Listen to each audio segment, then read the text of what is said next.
Everyone can hear my voice, correct?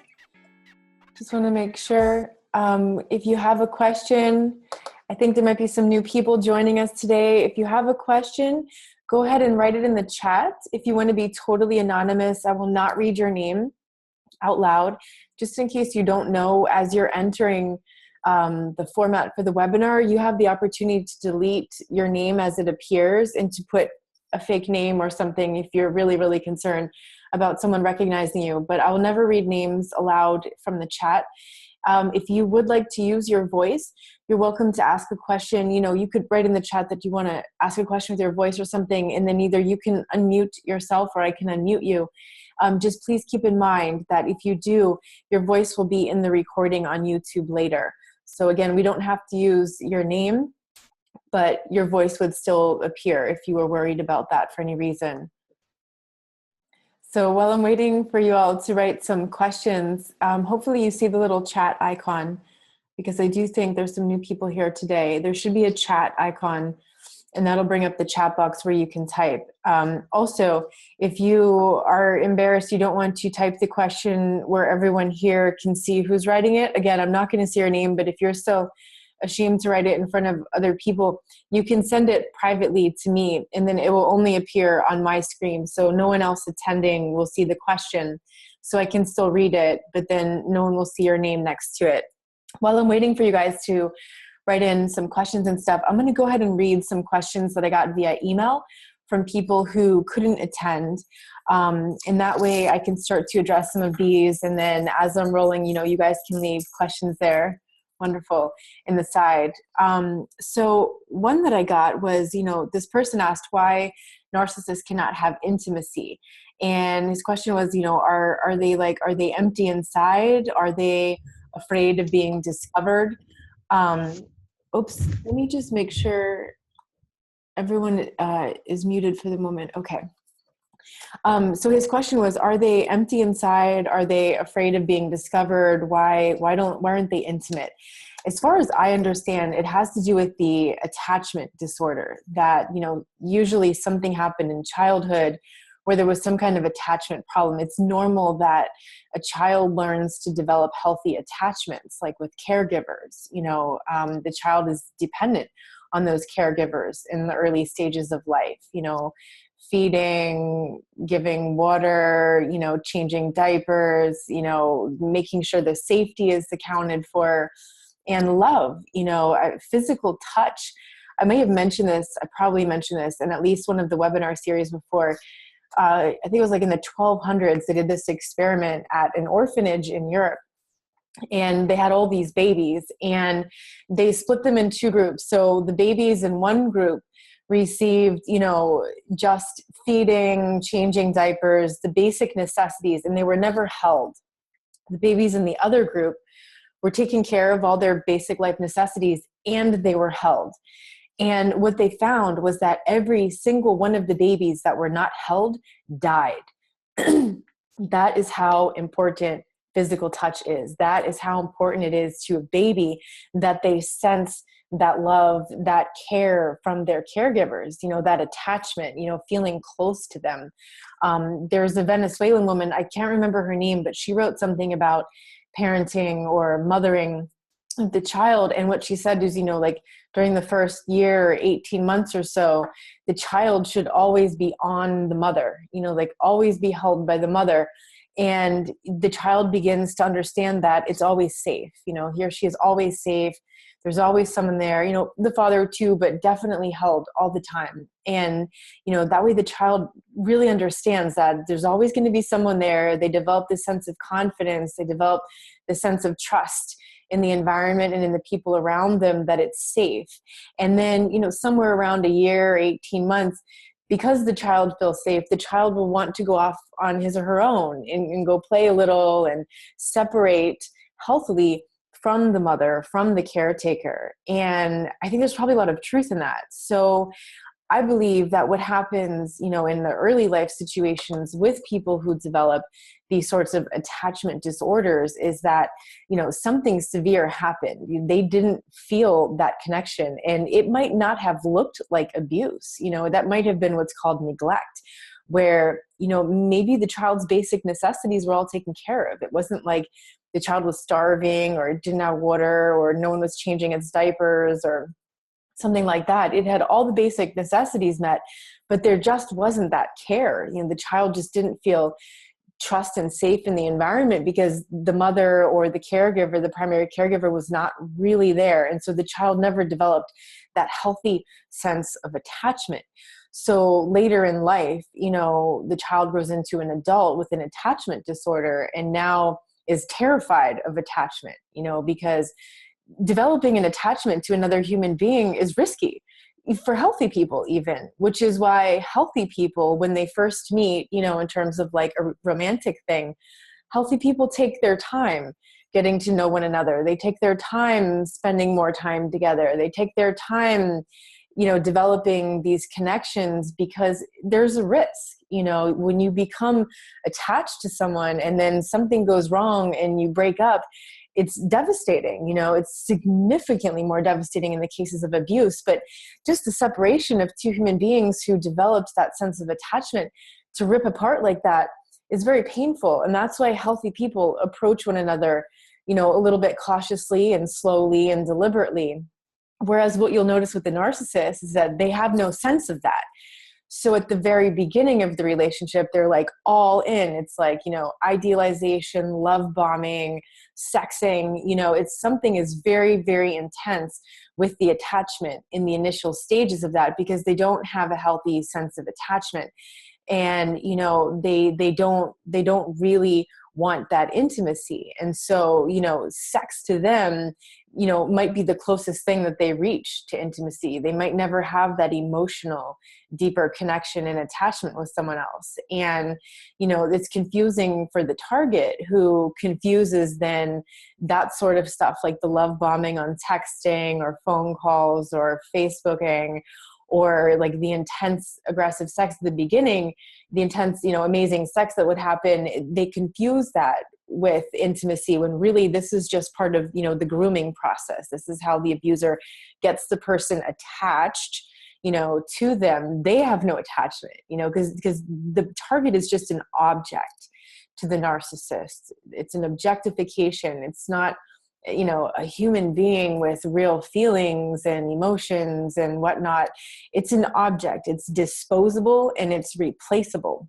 It could be anybody, you know, and so they don't have that kind of attachment. And that's the danger for the target, is that the target does develop that attachment. And when it comes on heavy and intense at the beginning, that attachment is very strong. You know, very, very strong. This attachment grows. It's brain chemicals, usually oxytocin.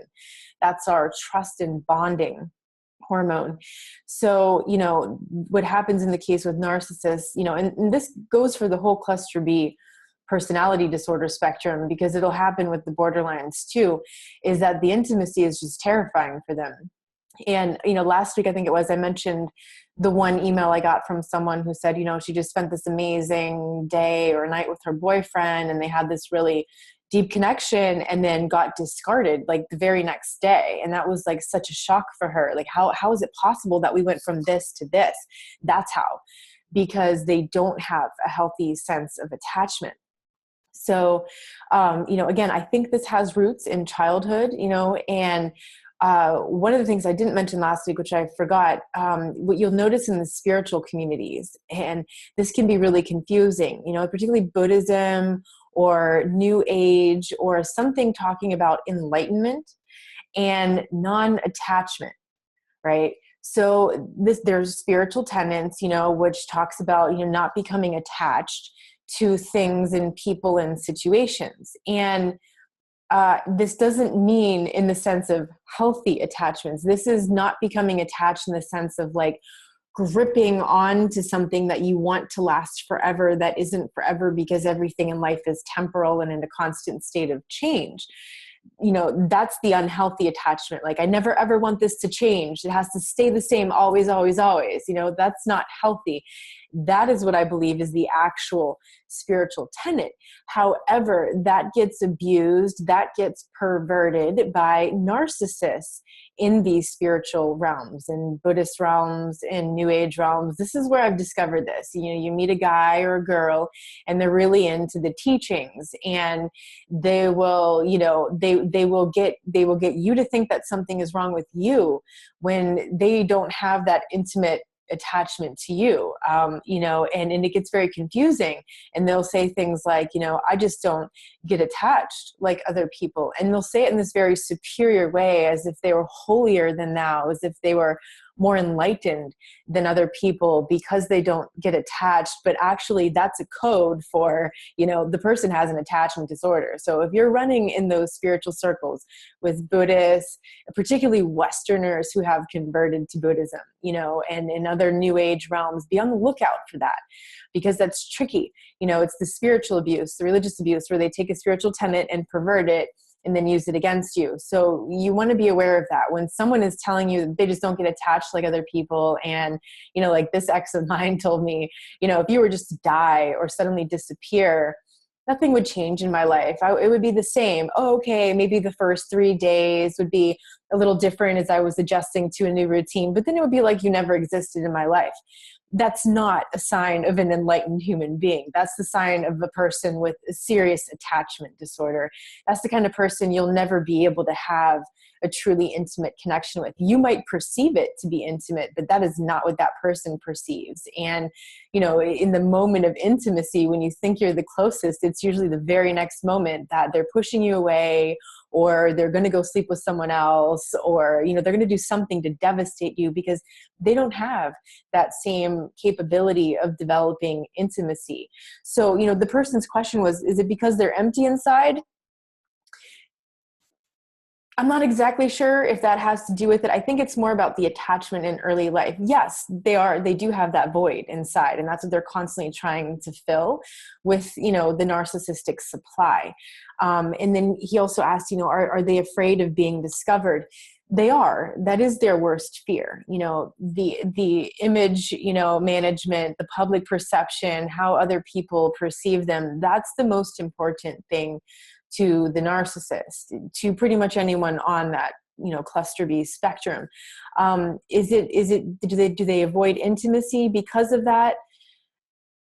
I don't think so. I think that, from my experience, I think they think they're so good at what they do that people won't notice. I don't think it's about the attachment, the intimacy. I think that might be something else.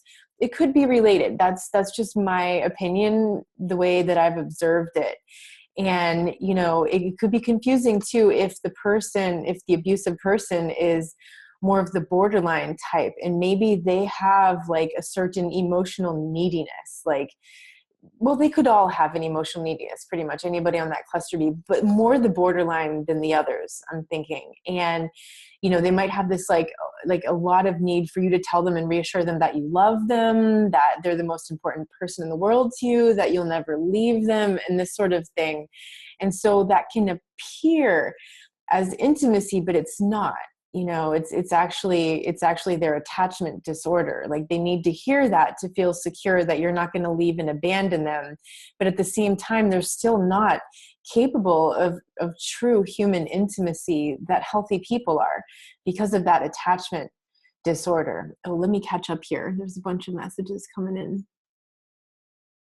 Okay, someone asks, Meredith, do you suppose some individuals exposed to lack of attachment develop codependency, whereas others develop cluster B, perhaps out of choice, environment, etc.? That could be, in the case of the codependency, we tend to develop an over attachment, right? So we don't leave the relationship. We stay in usually long after the date of expiration, because we don't, we have this attachment. We don't want to leave that attachment. That same attachment may have developed, in childhood with a narcissistic parent, or with a parent on the cluster B spectrum, and the child develops that attachment based on, meeting the other person's needs, making sure they're taken care of. They become like the fixer, the healer, the protector, the one that the other person always goes to. And the codependent can develop like this need to fulfill that role. Like I've seen myself in that role in the past, where like I had this need to take care of someone, and that in itself is also like a form of control, even though we didn't realize that, we didn't see it as that at the time. So yeah, I think it is possible the flip side, right? Because it's like the yin and the yang meeting, the yin and the yang like attract, because, they each have the opposite side of the spectrum. And that's definitely possible, because of the early life conditioning in particular. This person also followed that up with, and yes, spiritual circles really assist covert behaviors. Seems like people let their guard down just when awareness should be increasing.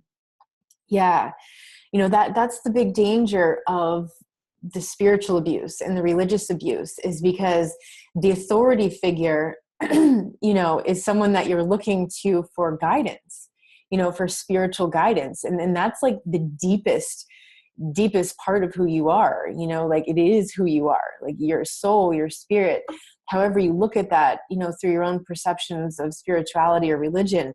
So it's really dangerous, because if you put yourself, as the student or the disciple or the follower, you could blindly open yourself up to that person who can then take that and pervert that and use it against you, through sexual abuse, through psychological abuse, through spiritual abuse.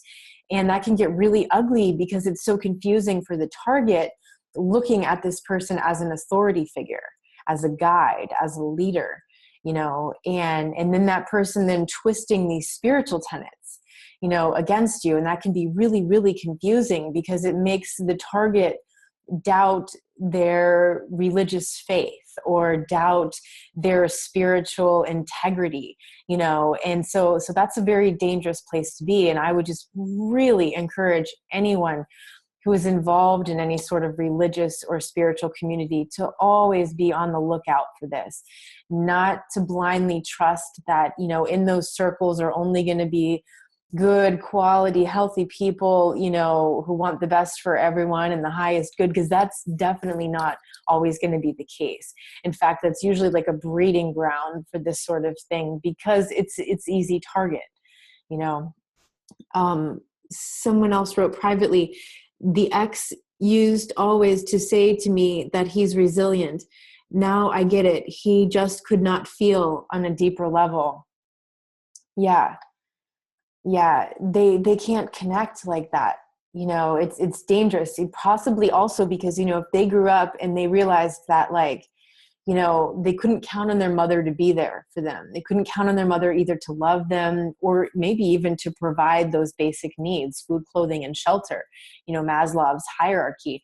And if that was the case, then what they learned was that it's very dangerous to become attached to a woman or another person, because they might just leave. They might not be there. They might say they will. They might say they love you, and you might think that they love you, and then suddenly they're not there. So let's just put a big wall up and never, ever, ever let anyone in, because it could be, too much. It could be entirely too devastating for them. And so, they carry on this, I'm self-sustaining, I'm resilient, but they're also deluding themselves because they're dependent on narcissistic supply. The narcissist is. The psychopath, sociopath is dependent on the thrill that they get, through exploiting and in this parasitic sort of lifestyle of other people. If you're a parasite, you're totally dependent on the host. You're not a self-sustaining life form, completely and totally dependent on a host. So they're fooling themselves when they think that they're not dependent, that they're not attached in any way. It's just that at the emotional level, at the heart level, they will not allow that to take place. And if they should start to feel the inkling that this attachment is creeping up, that intimacy is creeping up, that's when they'll push back really hard, do something really devastating to discard or devalue or push you away or try to make you go away, so then they could say that they're the victim and you left and you abandoned them, which is often the case of the borderline, more so than the narcissist. But this sort of thing will happen with them because it's very deeply uncomfortable, is what I'm guessing. deeply uncomfortable for them to have that sense of intimacy because of the fear behind it. Someone says privately, that makes so much sense. I found it so hard to let go. I hung on so tightly, even though I knew he was destroying me mentally and emotionally. They believe their own lies. Yeah. Yeah, that's the codependent side, you know, where we hold on to that attachment sometimes too much, too hard, too long, you know, to a person who's actually destroying us. And we don't want to see that because we're so desperately looking, you know, to overcome that sense of loneliness inside. You know, we desperately want to share experience and intimacy with someone, you know, and not feel so devastatingly alone. And that just reminded me when I pronounced that word wrong. Some people, and this only works in English, they make this, you know, little pun or whatever, intimacy, into me, I see. And that may be another reason why, you know, people with attachment disorder, like narcissists, will push away intimacy because they don't want to look within. You know, a big part of their deal is that there's no self-accountability, very little self-awareness. And so they don't want to look inside. They don't want to introspect, to look within. And so, you know, when you're with another person, it's natural that you become a mirror of one another. You know, you see yourself somehow through that other person or through your interactions, through your reactions to that person and to what's happening. You understand more about yourself, and they're not really looking for that because they know everything about who they are. It's this image. That's what they want, and they don't want to look deeper at the other things. Someone added, my narcissist late husband devoted his life to church and doing good, built up this huge fan base by pretending to be this amazing being. Yeah. People do this with the 12-step programs like AA and NA. I've heard this loads of times from people writing to me, you know, their ex or their current partner, you know, maybe gave up the booze, maybe gave up the substance, and they go to these meetings and, you know, now they're like a leader. Now there's someone that tells their story and everybody goes, wow. And they start with the sob story, and then they talk about, you know, how they're not drinking or drugging or whatever anymore. And then everybody looks to them, you know, with these eyes, but they still have those narcissistic tendencies, and they're just using that as a platform to get supply, you know, because, you know, people talk about how AA meetings can be a great place to go pick up women, you know, or pick up men either, right? But people can prey upon the vulnerability of those coming there, genuinely trying to work on themselves and become better people and leave behind the old addiction patterns. That's dangerous. Someone just raised their hand. Did you have a question, or was that an accident? Did you want to speak with your voice? If it's possible, can you let me know in the chat if you see the chat box? Sometimes people accidentally raise their hand when they don't mean to, but if you would like to speak, is that your voice? Hello? Hi. Hi. Hey, I'm wondering if ecstasy would work for narcissists. That is awesome. I'm going to make a video about this very soon. Specifically about MDMA, which is the pure form of ecstasy. And I want to get much more into it in the video. What I would really encourage people, because I know this is going to alarm people when you mention illicit substances, I would encourage people to look up MAPS, Multidisciplinary Association for Psychedelic Studies. I did yesterday, and that's how I knew about it, because it says it promotes empathy.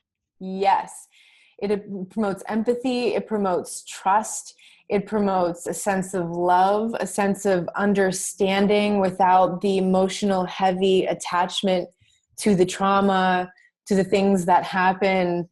I will preface this by saying, I want to talk about the positive experiences I had in a video down the road. I will preface this by saying the first time I did this with a covert narcissist. And I was confused because all I saw was love, and all I saw was the beauty and the love within him. And he turned out to be one of the worst ones, you know, that I was with.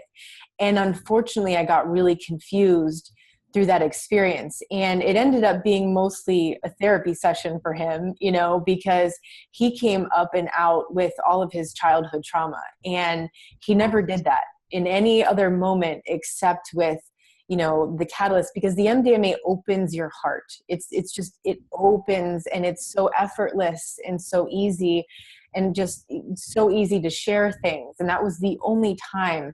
But I confused that experience with real intimacy. Oh, yes, I can understand that. But I'm thinking that, well, I've never done ecstasy. I just read about it yesterday, but I'm thinking that, geez, if it would help narcissists not to be so devastating and hurt so many people, if they could just back them off a little bit and help the world. Do you know what I'm saying? I mean, I definitely know what you're saying. I want to write to MAPS to talk about my experiences with it. And also because they're going to be doing, you know, predominantly, for those who haven't heard about them, they're doing work with PTSD and MDMA, and in particular, treatment-resistant PTSD. And, you know, so essentially what they're finding is an 83% success rate. After 2 to 3 of these therapeutic sessions done with MDMA, with 2 therapists, therapy before, therapy after, what they're finding is 83% success rate. Nothing else works like that. It's truly like a magic medicine for the trauma. The danger being that, you know, maybe that's not what's really happening with the narcissist. I did have this feeling, though, as you're questioning, that if there is a chance of getting to them, if there's any chance of getting to them, it might be through this medicine, you know. And again, that would still, you know, the person with inside, they still have to want to change. They still have to want to be different. My ex didn't. He didn't become any different. He got, you know, worse and worse over time. You know, it also wasn't done in that setting. You know, it wasn't done with those trained therapists, you know, with the before, with the after. You know, we were in an emotional relationship. So it was a different situation. But I do think that there is a possibility, you know, because especially for those who became who they are because of childhood trauma, because of abuse and neglect, you know, and if maybe they could revisit that with the proper guidance, you know, with a therapist who's very trained in the cluster B personality disorders and able, you know, to work with them, you know, I do believe there's a possibility. It might be one of the only possibilities, you know, to get them to be able to see themselves in such a different way. That's a tough one, because like my husband, which I'm in the process of getting away from, thank God he's working in another state, but Good. you know, he never thinks he's wrong. So why would he even, he doesn't change. He's just like, whatever he does is okay. And you know, and you're just a bitch. Oh, let me cheat on you. Let me lie to you, but you're a bitch. It's like, wow, you're so awesome. You're such an awesome person. Thank you, Kim. Yeah, that's unfortunate. But you're Can't. right. They just hurt so many people. It just would be nice if there would be a way for society to better deal with these kind of people. I don't know. Honestly, lock them all the way on an island. Yeah, right.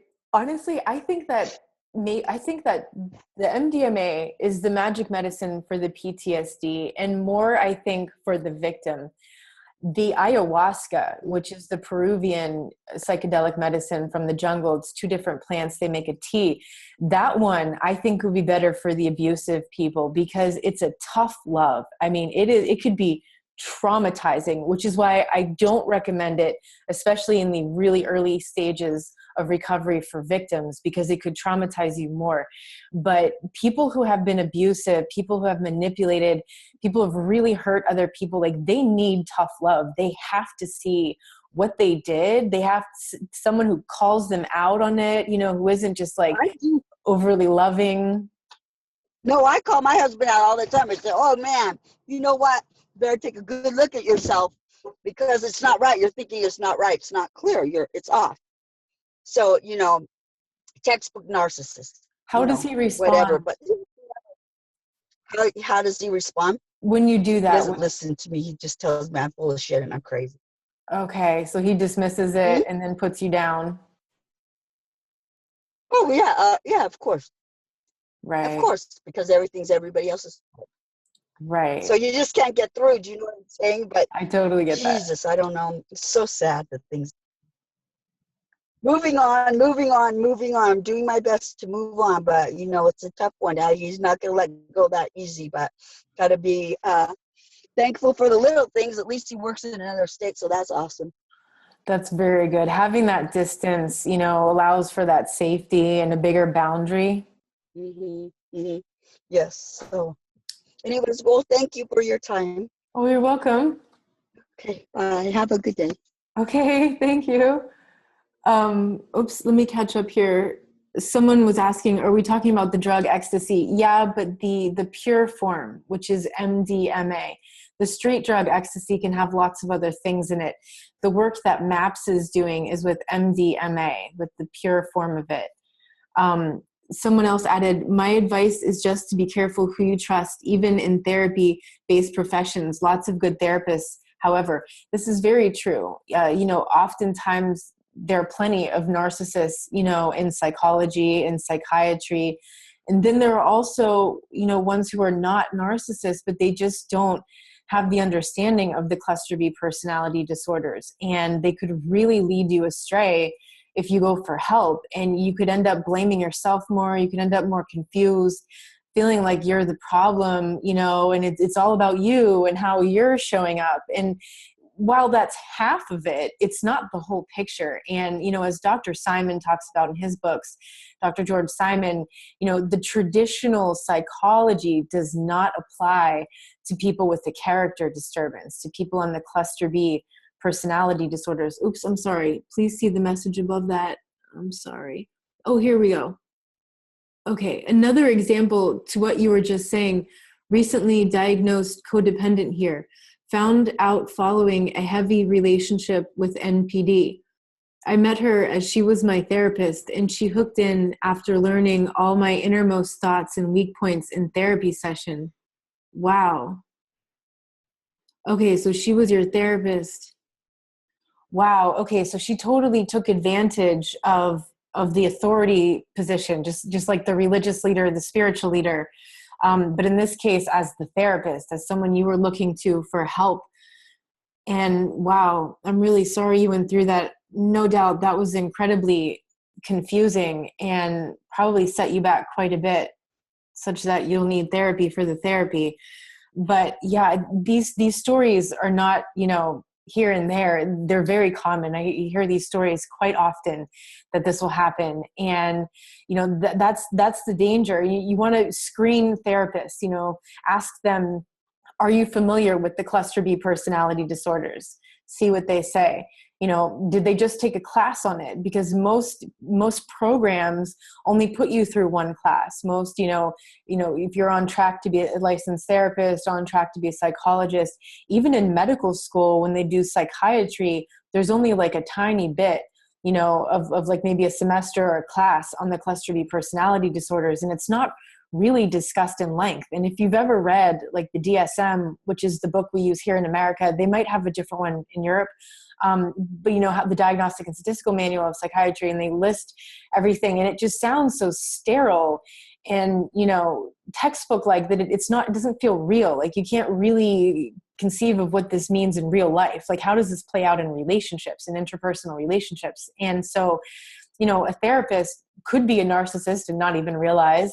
And could be a narcissist and know and use that to take advantage of clients, or the therapist could just be clueless about the cluster B personality disorders because they took one class in it and never met somebody with one of these disorders, or didn't recognize that they met somebody with one of these disorders and not know what narcissistic abuse is. When I mentioned it to my therapist, I said, do you know what narcissistic abuse is? And she said, no, I've never heard of that. She's like, I know about borderline abuse. And then she's like, everything you're describing sounds like borderline abuse, like abuse at the hands of a borderline personality disorder. And truly they're very similar. In the book Psychopath Free by Jackson McKenzie, he talks about how he uses the term psychopath because, psychopath applying to all of them on the cluster B spectrum, not just the psychopath itself. And what he was saying is that, there's a lot of common traits that they have. There's, slight nuances, and you could spend a lot of mental energy trying to figure out exactly which one is your mate or your parent or your friend or your neighbor. And you could waste a lot of mental energy trying to figure that out. But the reality is that the results are the same. Like the effects on the victim are almost exactly the same. The victim of the psychopath, the victim of the borderline, the victim of the narcissist, like almost exactly the same. Confusion, self-doubt, lack of self-trust, brain fog, abuse amnesia, plummeted self-esteem, low sense of self-worth, feeling like they're crazy, across the board. These are the symptoms that the victims, the survivors report afterwards. So, it's interesting to be able to look at the descriptions to understand where people are on that spectrum, to guess where they are, because it's really just a guess. But it's also confusing because of what they call comorbidity. There's so many, things in common that they have with one another. But the bottom line is that the effect on the target is pretty much the same. Whether you call it narcissistic abuse or psychopathic abuse or borderline abuse, we're talking about the same thing. People on this cluster B personality disorder and the way that they emotionally manipulate other people and how that affects those other people. This person replies, therapist told me her mom was a narcissist and led me to buying the first book on narcissism for education. Wow. Wow. Yeah. Physician, heal thyself, right? Someone else added, one therapist that took a class in DBT in my little town renamed it diabolical behavior therapy and never tried to work with cluster Bs again. Wow. Because I'm curious, the dialectical behavioral therapy, I believe is what it's called, the DBT, which is allegedly the only therapy that works for the borderline personality disorders, invented by a woman who is a borderline. Whether or not it works, I don't know. I can't attest to that, but I'm curious what this person meant by diabolical, as in the person, the abuser being diabolical, or as in the therapy itself. I'm really curious. Marcia Linehan. Thank you. The psychotherapist who invented that, Marcia Linehan. Okay, I think I missed some things. Let me catch up here.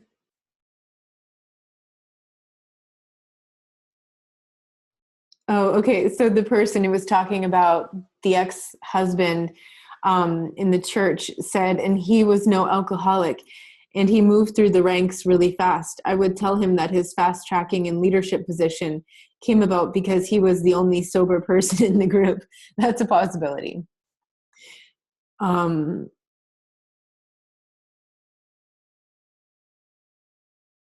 Okay. Someone asked, do you think this treatment would work better with dialectical behavioral therapy, NLP, mentalization therapy schema, or another? I'm so sorry, I didn't catch that in time. Which treatment were you referring to?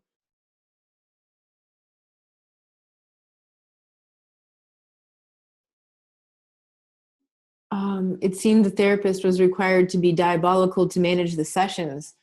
Oh, wow. Wow. Yeah, I can't speak on that because I don't have knowledge really. I know very little about DBT, about therapy for borderlines. I don't work with them. I understand there are some people with borderline personality disorder who follow some of my videos or my Facebook page because they found themselves in a relationship with a much worse narcissist or a psychopath or sociopath. And that can happen sometimes. It's not always a codependent with a cluster B. Oftentimes the cluster Bs get together, and it's usually that one of them is a borderline because that person can often be confused with the codependent, because the borderline is the only one on that spectrum that has some empathy, and often appears to be the victim of life. So, sometimes they get together. I do not specialize in helping them. I don't have, the knowledge, the skills, the resources, the expertise really to help people on that side of things. I help the victims. I help the survivors. That's what I know and understand and I do want to find out more about it. I'm very curious. I'd heard one of her videos or part of one, and I was kind of triggered. I think she reminded me maybe a little of my mother. And so I just kind of put that aside and didn't go back, but I would like to check that out more. There's a woman named Ashley Burgess, Berges. She's got a YouTube channel, a website. She's a professional. She does work with borderlines, and she's got this really tough voice. You can hear, I think she's probably really good at what she does. She really understands them. She really, really understands it.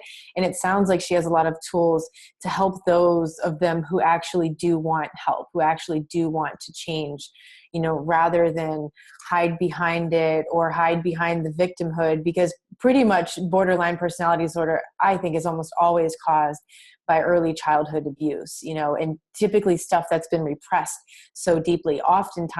Sometimes they tell you they've been victims, but quite often they don't remember. And I think another thing that goes hand in hand with borderline personality disorder is the dissociation identity. They used to call that multiple personality disorder. Now they're calling it dissociation. Dissociation is one of the defense mechanisms, like freeze, flight, or freeze. So this is the kind where the person just like becomes petrified, and they go inside. They go into some kind of inner world, and they completely check out, and likely they don't even remember what was happening around here because they dissociated. Not every person who dissociates is borderline, but this is something very, very common on the borderline spectrum, is that they dissociate both when they abuse people and they dissociated from the abuse of their past. So I don't know if the DBT helps them to re-access those memories, because I don't know how you heal that stuff if you don't remember it. If you can't go back and remember how it happened, how it became to be that way, I don't know how you ever resolve the trauma. Okay, so someone was asking about the MAPS research with MDMA, and the question was, do you think that this treatment would work better with dialectical behavioral therapy, NLP, or mentalization therapy schema or another? In terms of reaching someone on the cluster B spectrum, the MDMA plus some form of treatment, possibly. I haven't seen any studies on this. I don't know of anybody actually working with them with the psychedelic medicines. It's a possibility. The kind of therapy that MAPS uses in conjunction with it is called non-directive, essentially where the idea is to allow the client to come up and out with the trauma. And if the client is having difficulty, the therapists have been trained, to help probe them, to come up and out with it in a non-confrontational sort of way. But the interesting thing that they found was that every single time, they're working with both veterans and, victims of rape and, other forms of PTSD that have developed. But what they found was that every single time the person just came up and out with the trauma. And it's possibly because you just feel in this space of deep safety and trust that it's okay. And when you're seeing the trauma, you don't have the same emotional charge, that same heavy feeling. There might be tastes of it. To me, it's almost like a taste. You have like a synesthesia where all your senses blend together and it's all one. And you have this like instantaneous understanding of things. It's not a linear thought process, past, present, future. It's all here and now. And it's like, it just instantly makes sense. And I have found it's just so powerful for forgiveness work. It's so easy to forgive in that state when you see all the connections and how it's all together. And, you just have this whole different level of trust. And maybe if the cluster B person was coming from a place of insecurity, having been a victim, maybe that could be effective therapy with them. So far, there's no science to show that. I'm not sure. Could they use any of these other therapies you suggested? Perhaps it could be effective. Dr. George Simon talks about the importance of addressing the character with the people on the, he doesn't call them cluster B per se. He calls them character disturbed. It could be someone on the cluster B spectrum. It could just be, you know, another manipulative person. And he talks about addressing their character, you know, who they are in the world. You know, is this really who you want to be? Is that how you want people to remember you? That sort of thing. And that would probably be an important part of that therapy, is addressing their character. You know, I've heard of people who have drank ayahuasca and saw, you know, how they needed to be kinder to other people. You know, I saw them just sobbing about having hurt someone, you know, having done something to someone. And just, you know, when you're in the psychedelic space, everything is here and now. You know, what happened in the past, the future, everything is all here and now, and there's no escape. You know, in our conscious, waking, sober life, we have these defense mechanisms, you know, denial, disassociation, repression, this sort of thing. So when something comes up that we don't want to deal with it, if it's too much for the nervous system to handle, subconsciously that just gets shoved down through one of those defense mechanisms so that we can go on, you know, and do our daily things and pay bills and work and function, right? But when you're in the psychedelic space, there's no escape. You know, is the next like 6 to 8 hours or longer, you know, if you're talking about LSD or something, it's a significant commitment to pushing through. And the only way out is through. You know, you can't push it away. And if you do, good luck, because especially with ayahuasca, that thing is going to push a lot harder, and it's going to be a lot harder. It's going to be a lot more traumatizing, a lot more terrifying. And, you know, that sort of experience sometimes is the catalyst, not always, but sometimes is the catalyst for people to make massive changes in their character, in their habits. You know, heroin addicts have gone there and described watching their veins cry, you know, and just feeling this shame of what they did. And alcoholics watching, you know, how they've destroyed the lives of themselves and everyone around them, and just feeling that devastating sense of shame for who they are was enough to catalyze them to start changing some of their behaviors, maybe to quit the substance to begin with, but then to change the behaviors, because there are the behaviors. It's not just the substance. You know, maybe those sorts of things could help them. You know, it would be really great to see that sort of research taking place, experiential research. MDMA as a therapy, FDA approved in America as a therapy for PTSD, is going to go through by 2021. MAPS is on track to get that, you know, approved by the FDA for therapy for PTSD by psychotherapists. You know, it's not going to be something like Prozac or Zoloft where you go and you get a prescription, you take it on your own. It's not like that at all. You would go to these sessions, and it's 6 to 8 hours commitment to therapists. You know, there's therapy before to prepare you, and there's integration therapy afterward.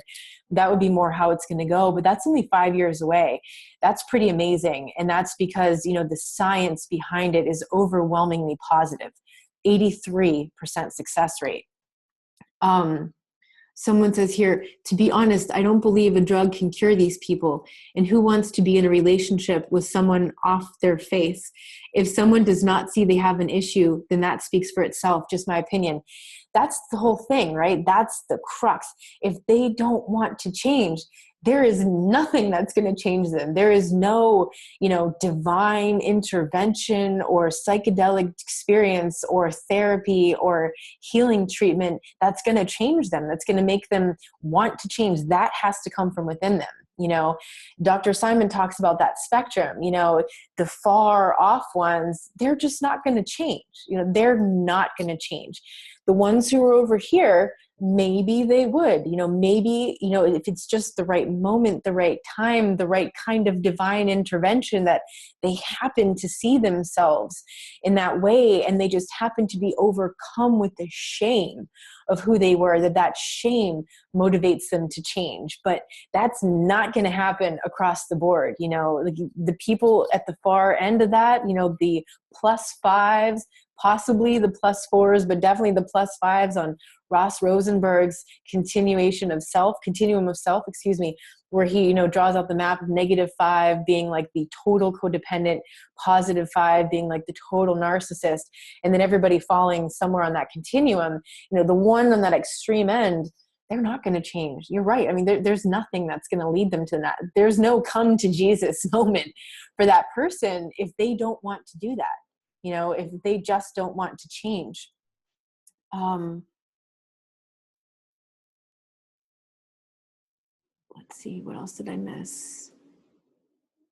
Okay, someone says new to the concept of codependency, but not to the experiences of narc attraction. Have you any good narc repellent tactics other than the long-term goal of self-love? It's self-love, that's good. I think predominantly it's self-trust. I think that's the biggest wound after the abuse is the crushed sense of self-trust, where the survivor no longer trusts their own feelings, thoughts, needs, perceptions of reality, right? The gaslighting, you know, that aggressive distortion of reality, which twisted your mind inside out and left you, you know, always second guessing yourself, indecisive, always self-doubting. If someone tells you something, you become trained to believe them more than that inner feeling that you get. And that's why I think like the most important work in this, you know, besides the boundaries, of course, you know, moving forward, it's working on that self-trust. It's turning that back inward again, you know, getting back in touch with the intuition. That for me was the key, you know, was reminding myself my intuition always knew, because if I was honest with myself, and that's only if I'm honest with myself, but if I'm honest with myself and I look back, I can see every single time I saw the red flags. And it was like this feeling in my gut, this like icky feeling, like that's not adding up. Something's not right. I feel like that person is lying. I feel like that person is distorting my reality, but I overrode, you know, that feeling and I believed them instead. And I would describe it at the time as having to choose between my intuition and the person that I loved. And I would choose the person that I loved and then had to realize that was all wrong.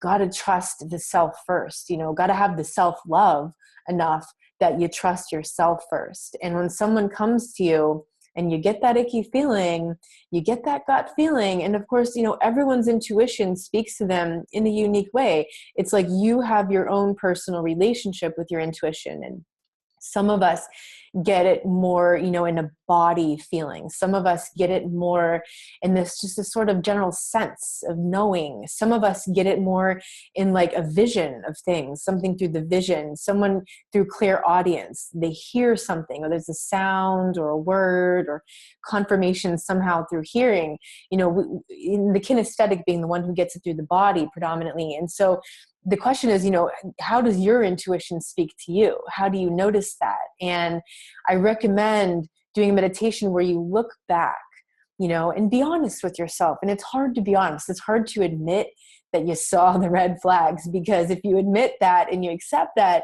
then you have to accept the shame of having stayed, right? But if you can level with yourself and be honest with yourself and recognize how your intuition was communicating to you. Like if you think back to that time where you knew he or she was lying, right?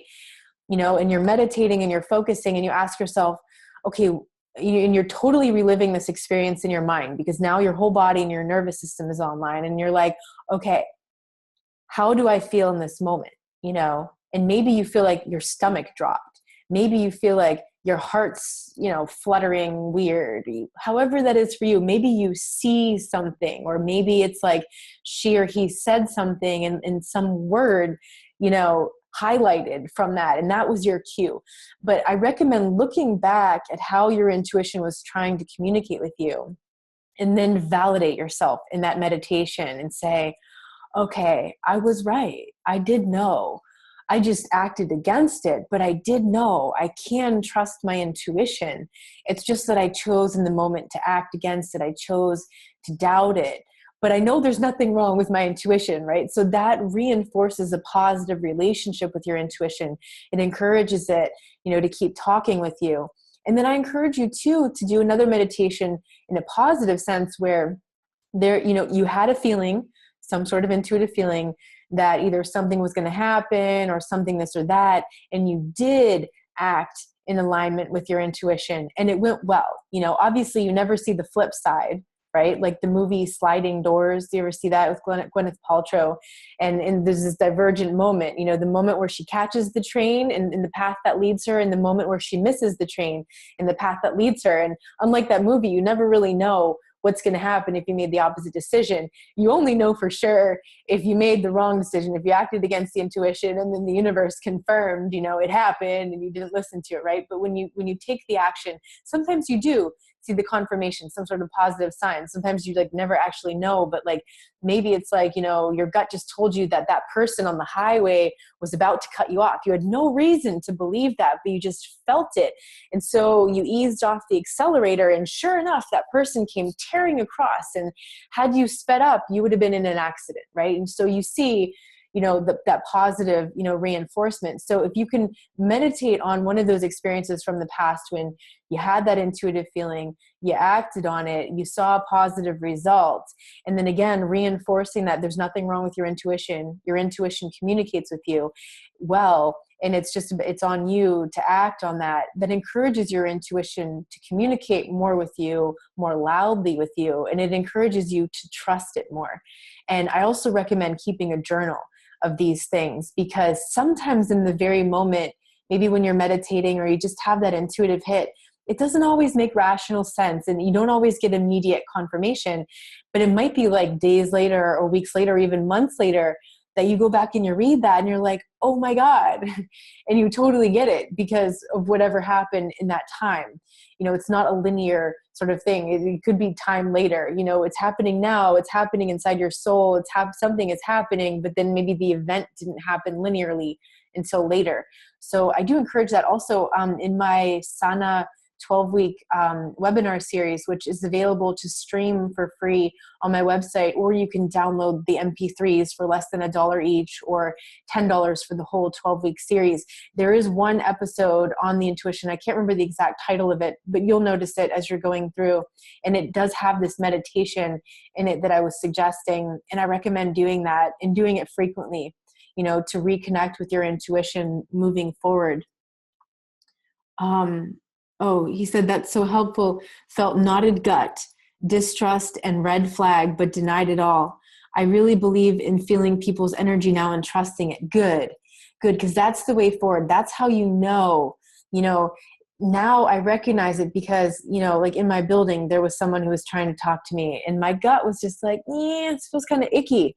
I didn't like it. I didn't like how I felt every time I saw him, and it was a minimal interaction, in the hallway or something. And then I saw more confirmation of that, through something he said, which was like a subtle put down. And I was like, okay, I get it, and I didn't doubt myself, because that intuition now I'm trusting it. I'm believing it. I'm recognizing that feeling. And so, listen to your body, especially because the body doesn't lie. Your mind can tell you 10,000 different things, and maybe none of those are true. Your mind can imagine things, but your body doesn't lie. It's like your physical resonator of truth. And everyone has a unique relationship with their body, but there's something in your body that's going to notify you. Maybe your knees get weak. Maybe your stomach drops. Maybe your heart flutters, but something unique inside your body that your body is telling you something's not right. So listen to that, trust it. It sounds kind of woo-woo, but it's real. And I really encourage you to experiment with that and to see what your results are and to write them down, because that becomes a very positive validation for you. Let me catch up again. Let's see here.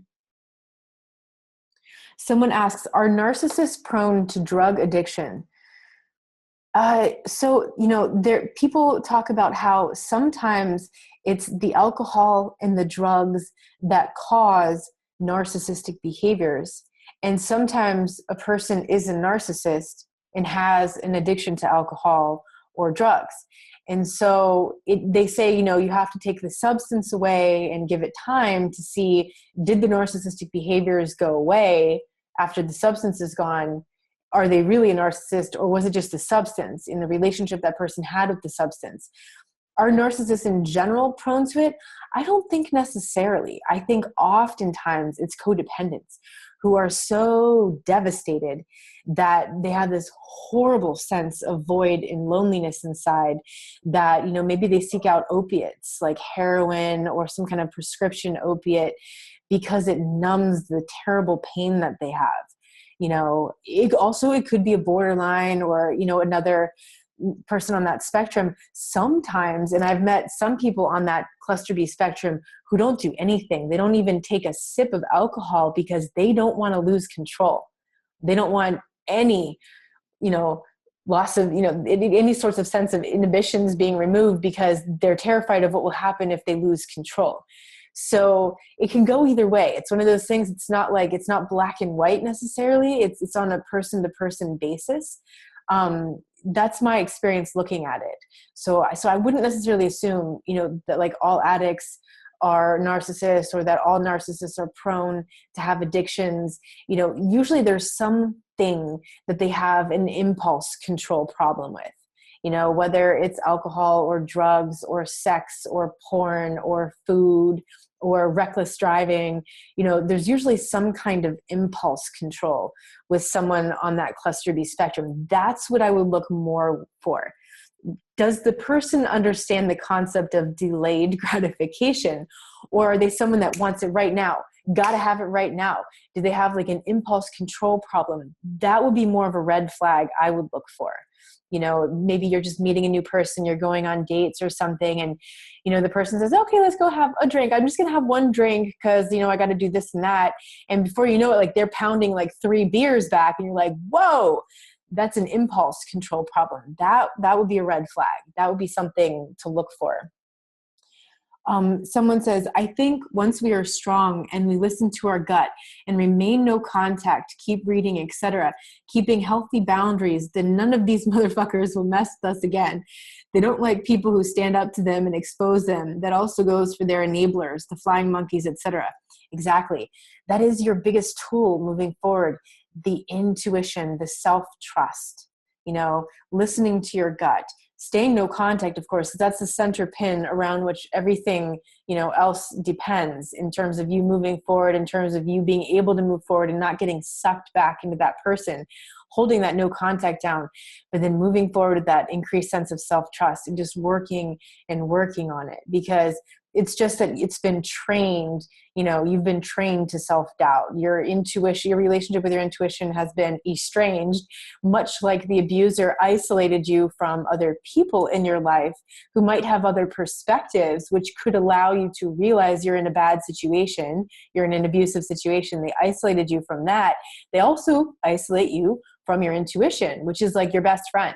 It should be your best friend because it's the one who's always there for you, you know? And as I described in the webinar series, you know, it's just like over a period of time, you know, you got that friend who's like always asking you for advice, and you give your friend advice and they never take your advice. And you're like, man, I'm just wasting my time and energy because my friend is not taking my advice.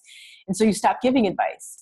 Well, that's the intuition, you know, it's like, it's trying to give you advice, but when you keep telling it to shut up, like then eventually you don't hear it as loudly. You know, and then also the behaviors of the manipulative person are much louder, so to speak, than the intuition. The intuition is a subtle thing. It's usually not like written across the wall. I mean, if anybody has an intuition like that, lucky you, you know, but I don't know anybody like that. It's pretty much like, you know, trusting your intuition is about trusting yourself because your intuition is part of you. It's, you know, your higher self, essentially, the one observing things, the one that's not here in the drama. It's the witness that's observing things. It's seeing the big picture when you can only see, you know, the minimum details right around you. So the more you develop that relationship with your intuition, the stronger it gets, the clearer that channel gets with the intuition. Someone says, I saw a cheesy romance movie over the weekend on Amazon called Bittersweet that illustrated the difference between a perfect looking relationship and a good relationship that was right. Trusting intuition proved out. That's awesome. I haven't heard of that. I'll check that out. Bittersweet. Someone says histrionics use more organic addictions. In any event, self-medication and the cluster B can often be found if you look. Can you expand on that? I'm really interested what you mean by organic addictions. I've known, I think, very few histrionics. I've known some people with some histrionic tendencies. These, I think, are the people who go on like these monologues, as if they were on stage. You're just hanging out with them, but it's like they're on stage, and they're putting on this performance. It's this massively dramatic sort of performance and like this sort of thing, all the time. Like A Streetcar Named Desire, I think the main character was Blanche. She was a histrionic. But I'd like to hear more about that if you want to expand on that. Someone else added in here, I know it works from experience. The whole lot of them despise me because I didn't put up with their bullshit and I burned those bridges. Best thing I ever did. I won't allow narcs or enablers into my life. Full stop. Good. That's a good resolve. And yeah, when you don't put up with the bullshit, you just meet this person and they're already testing you. You'll see. Maybe if you try the online dating, you get messages first before you meet them in person, and you can already see in the messages, you can already tell the way they're manipulating through the messages. Or maybe you just run into this new person, in the street or in your building or at the store or at a bar. Again, there are immediate red flags. You will notice them. You will notice them if you're paying attention, and now that you have the knowledge, you have the ability to recognize them. Whereas before you didn't have the knowledge, which is why you didn't see them. The red flags were always there. You meet this new person at a bar and, maybe they tell you, gosh, you're so beautiful. I mean, it's interesting how your face isn't totally symmetrical. One of your ears is higher than the other, but you're still really beautiful, that kind of thing. Look out, walk away from that person. Or someone who tells you, tell me such and such, and if I'm impressed, I'll buy you a drink. No. Walk away from that. Like, that's just gross. These are the games that these people will play. You'll always notice it either because they're overly flattering, like overly flattering. That's the love bombing, the idealization, or there are these subtle digs, and again, there's always the plausible deniability. There's always the possibility that the person can be like, that's not what I meant. Why did you take it that way? You're just paranoid. Walk away from that immediately. Don't defend yourself. Don't even get involved in that. If that person says something, like this guy, said something like, he was calling to my dog. He was instigating. He was like, let's go. It's my best friend, so my dog tunes into that energy and how she's like all hyper and she's like jumping all around.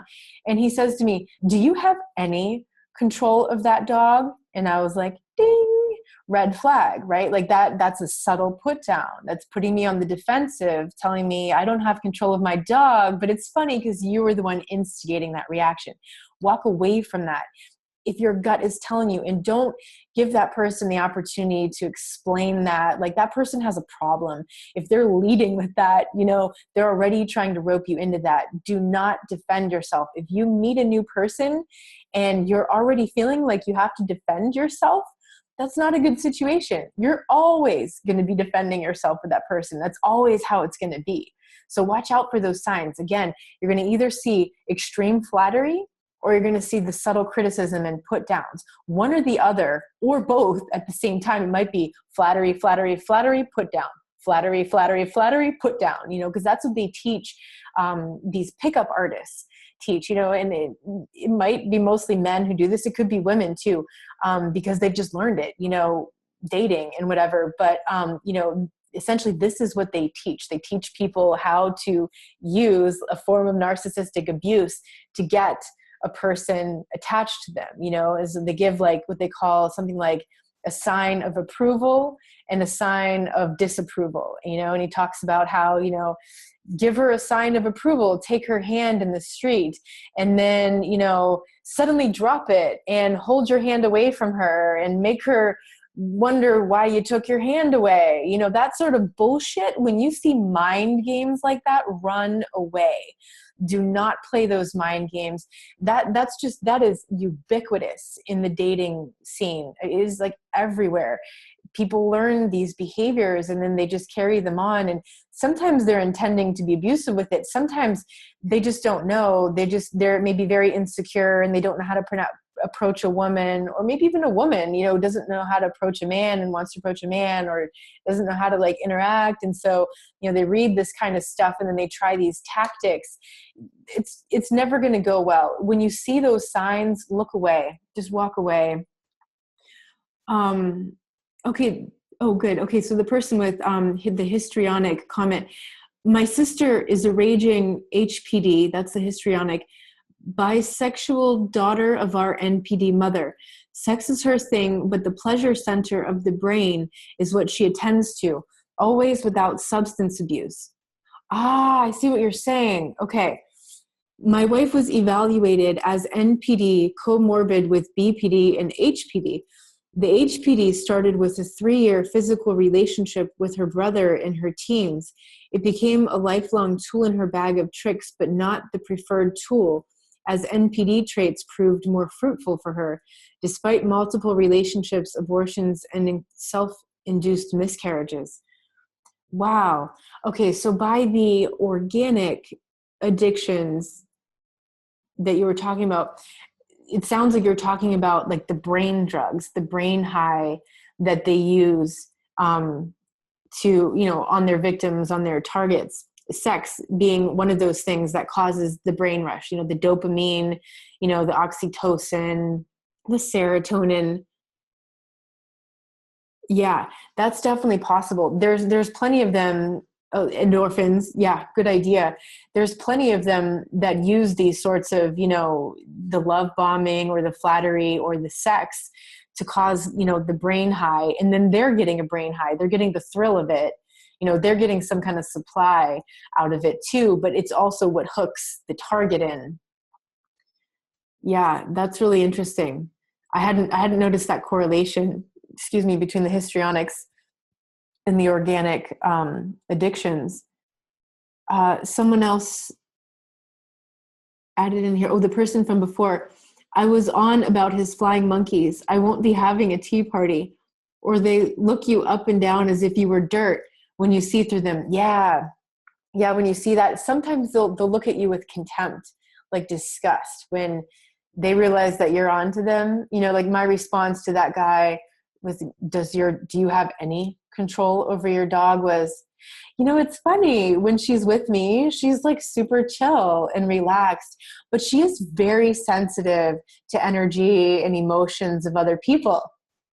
And he was running away, like immediately. Like my next phrase was going to be, see you later. And I couldn't even like complete the thought before it came out of my mouth. And he was already walking away after he looked at me with that look of just like contempt, like disgust. Like I saw what he was doing and I wasn't going to play along. I didn't become insecure. I didn't start to defend myself. I didn't, you know, talk about how I have control of my dog. I made it about him instead, because that's what happened. Nice one. Yeah. Yeah. So, I mean, that's how you handle them, right? Don't fall for the bullshit. And how you recognize it immediately is you go to the self-defense, you know, like when I'll talk about that later. But when you bring up to the person what they're doing, they will put you on the self-defense. You know, instead of looking at their own behaviors or what they did. For example, if you're talking to the person about the abuse that they did to you, they'll say to you, you're angry.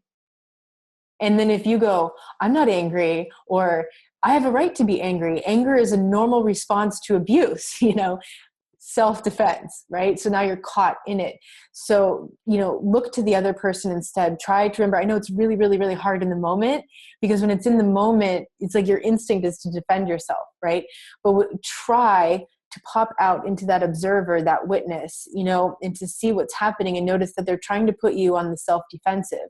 And as long as you're busy defending yourself, you're not focusing on their actions, on their behaviors. And that's the whole point, is their behavior, not your reaction to the abuse. You know, that was probably the most powerful thing in the book Psychopath Free, where he talks about the whole MO of these cluster B personality disordered individuals is to get you to focus on your reaction to the abuse and not the abuse itself.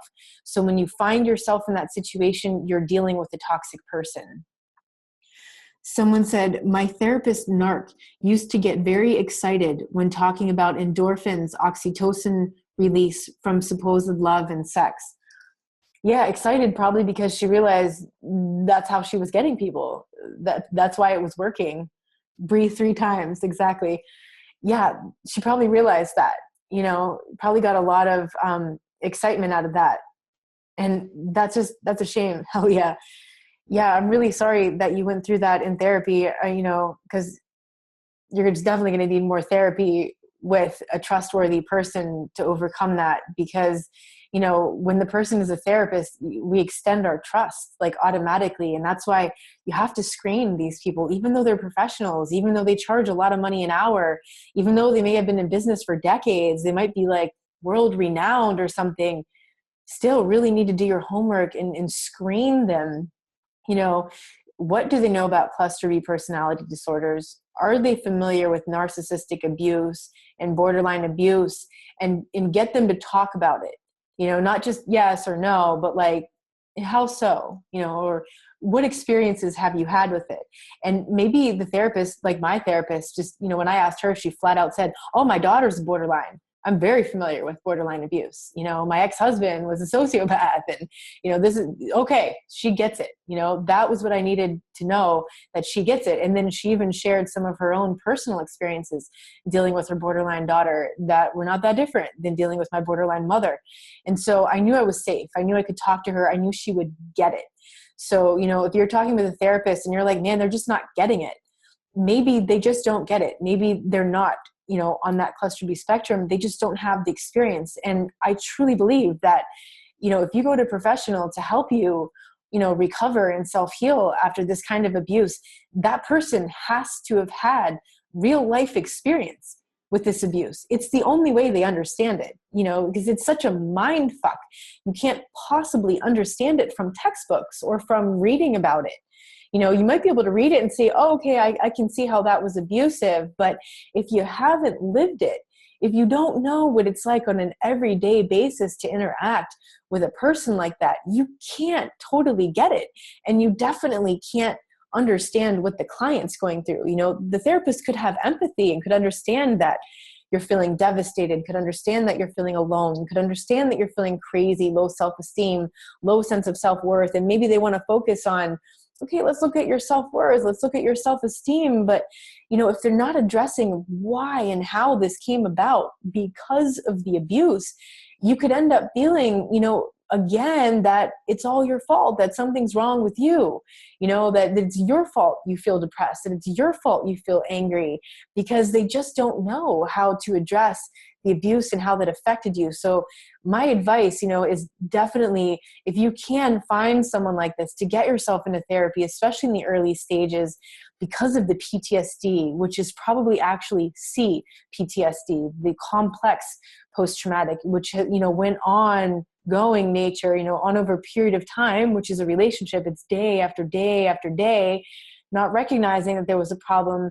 not getting help, not getting treated, or worse yet, having decades of this building up since childhood and never realizing that was all happening, and it was compounding, exponentializing, until now it's like this huge monster that has to be dealt with. And that CPTSD will eat you alive. It will definitely interfere with your life in so many ways, definitely in your interpersonal connections, but also just who you are, how you show up in the world, your productivity at work, your creative flow, the way that you probably self-sabotage yourself, you self-doubt, you have a low sense of self-worth, so you're not manifesting money, or you're not manifesting new opportunities, or you're attracting all these toxic people still, that sort of thing. It, and the hypervigilance and the sense of dread and the crushing anxiety that will happen after this abuse. So it's really important to treat the PTSD, the CPTSD, and, getting a therapist is really key for that. But again, it has to be someone who gets it.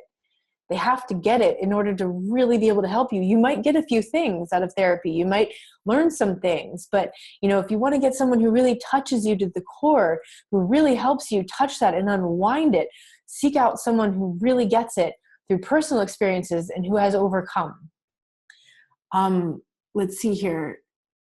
Oops, catch up. How on earth are they still allowed to practice? They should be struck off. They should.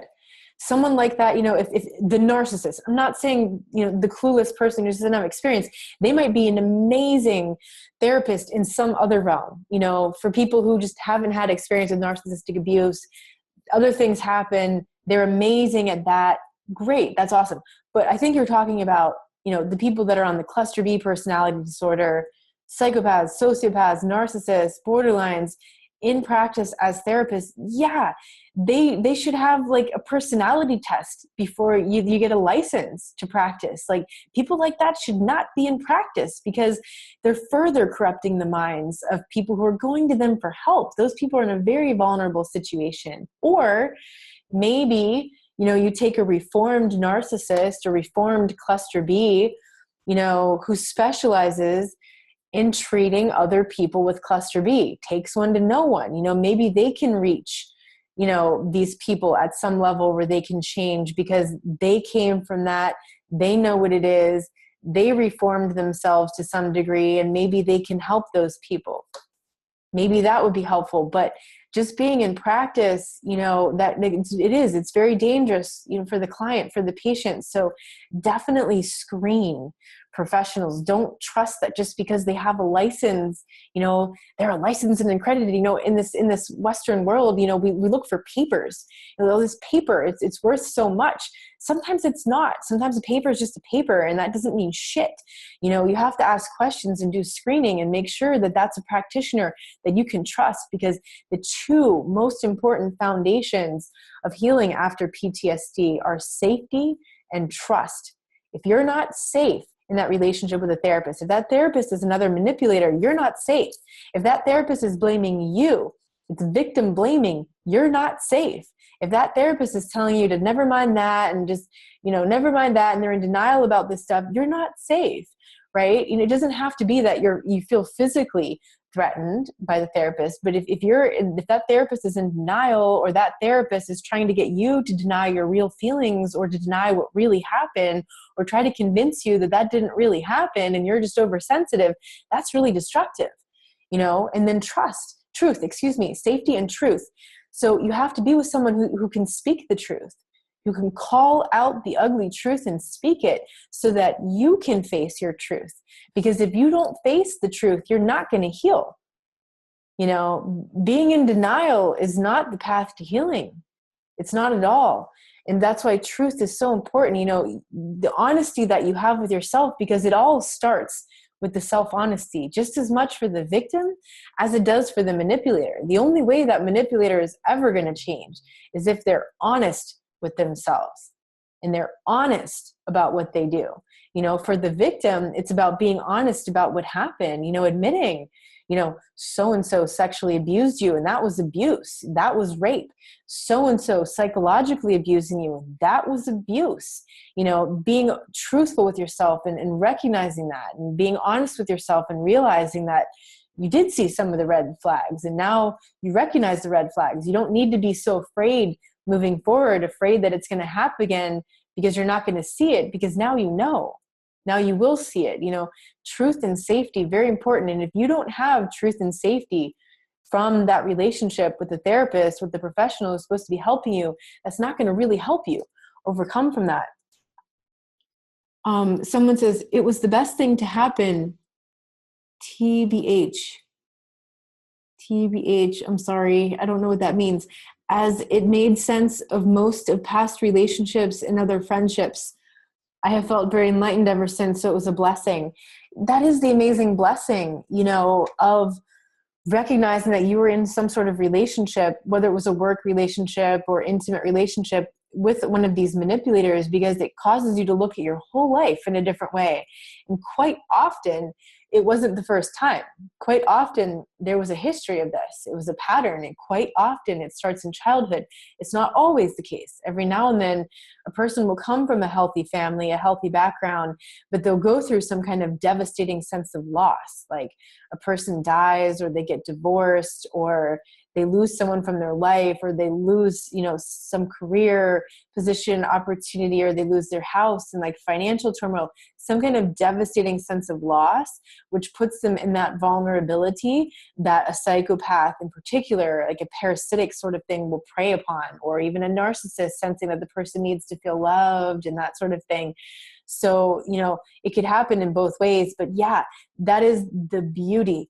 If you have been through this all these years and all these relationships and still have toxic friendships, and suddenly you're looking at those friendships in new ways and realizing you got to get those people out of your life. You got to get all the toxic people out, pushed to the periphery, because having them close in with you is really unhealthy. That just bleeds through your life. It's always going to hold you down because that level of toxicity is around you. So that's the gift, doing the inventory in your life and getting rid of that stuff, getting rid of those relationships.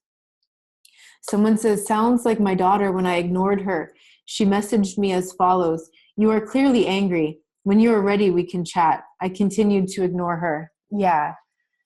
When the person is not, when you're talking to them about their abusive behaviors and they're not owning up to their abusive behaviors, and they're instead focusing on the fact that you're angry, as if, you're a bad person because you have an anger problem. And they're not recognizing the fact that your anger is a direct result of their abuse. And they're not acknowledging the fact that their abuse caused your anger. You can't rationalize with that, right? And so if you see that sign, that's a sign that person's not accepting accountability, and they're projecting it on you. They're trying to get you to justify, to self-defend, to justify, your feelings and everything, and to get you to focus on your anger and the fact that you're the problem, not them, and that's absolutely inverted. That's not the reality of that situation. Yeah, you want to own your anger if you have anger, and you don't want to fall into that trap where you feel like it's your fault because you're angry, or you feel like you should just minimize or push under the rug or push aside the abusive behavior because the problem is your anger. It's not. When you hear that, that's a warning sign. Someone says, it is as difficult to find anyone that knows CPTSD treatment as it is to find treatment for cluster Bs. Someone else said, exactly, it is. It's really hard because it's like so many people just don't know about this yet. So many people might be in these relationships and just not know. I mean, narcissistic abuse, psychopathic abuse, borderline abuse, this kind of abuse is an epidemic. It's happening to millions of people, and the majority of them don't know it's happening. We didn't know it was happening to us until magically somehow that word came, that keyword or some keyword came across our news feed on Facebook, or we happen to see some article online, or we happen to see some movie, or we happen to overhear a conversation, or some friend happened to mention their own experience, however magically that came across the radar, we didn't know, and so finding people, professionals who specialize in that, still kind of difficult to find people. And so you really got to do screening to make sure. Someone questioned talking therapy or hypnotherapy. Oh, talk therapy or hypnotherapy good for PTSD? I think, are you asking, are these forms of therapy good? Yeah. I think they're both good, talking about the issues. And then hypnotherapy. I did this. This was what actually helped me about 10 years ago to start really facing the sexual assaults of my childhood. And it was only through hypnosis that I was really able to deal with it, to see it in a different way, and to process and move through it. And again, the key is the practitioner. It's got to be a good practitioner. The practitioner is not the healer, right? Because even the person who calls themselves the healer, that person is just there to hold a sacred space and guide you through the process. You are your healer. That comes from within you. Everything comes from within you. So it's not about surrendering that to some sort of God-like figure, right? But that therapist or that professional, whether they're, some sort of holistic professional or hypnotherapist, maybe they're not a therapist, per se, whatever professional that is, you have to be able to trust that person. That person has to really understand things. That person has to have expertise, have experience, and understand how to guide you and hold that sacred space for you as you do your work. Because if you don't feel safe, you're not going to really be able to get into those inner realms. If you don't feel that sense of truth, if that person isn't holding you accountable to your truth, you're never going to face your truth. You're never going to deal with that.